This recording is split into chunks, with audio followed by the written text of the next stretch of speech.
Hi, this is Allison Waken for Studio Calico, and I am going to show you how I put together this layout.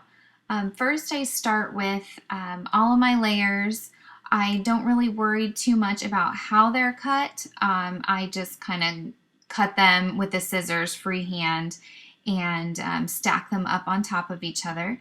Now when I do layers, I generally layer to one side or one corner, at least heavier in one corner. That kind of weights it on the page. Once I get all my layers set, I attach them, usually with a staple at some point. I kind of like to keep my layers grouped together so I don't have to keep fixing and adjusting them. I'll add little bits and pieces onto my little layer stack and play with how I want it to look before I move on with the rest of the layout in general. You might notice that I changed the placement just a bit on that printable tag on the final product. Once I have the base layers made, I will go ahead and distress the edges if I want a little more dimension.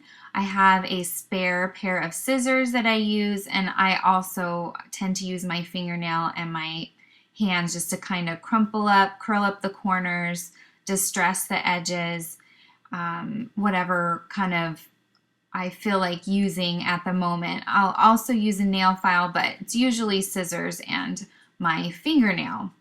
So next I'm going to add on my splatters, and to get big splatters I like to just spray my Mr. Huey directly into the cap, which is why it's already a mess, and just kind of drop the splatters on there and shake out the rest for smaller splatters.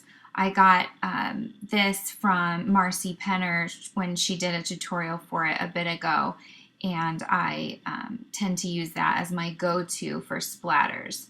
Once it's dry, I position my layers back onto the page, kind of play with the little pieces again, see for sure what I want on there. I usually do some sort of either corners or border on the page to finish it off and anchor it. I'll add my little pieces like tape and any extra paper clips or twine at this point as well. Towards the end of putting my layout together, I will work on my alphas and my titles. So here I'm mixing the tiny stickers with the big plastic alphas, which I love.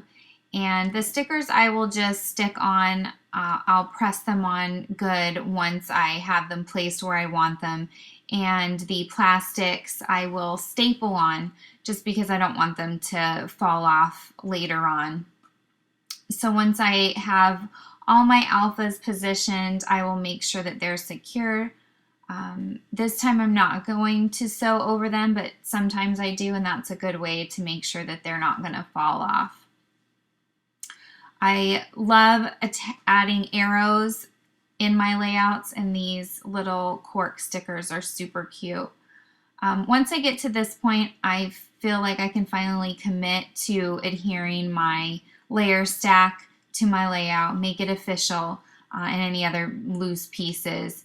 I'll also check and make sure any of those little layers are attached on well and aren't going to fall off.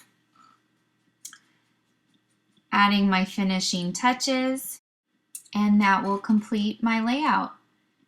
Thank you so much for watching today. For more inspiration, visit studiocalico.com.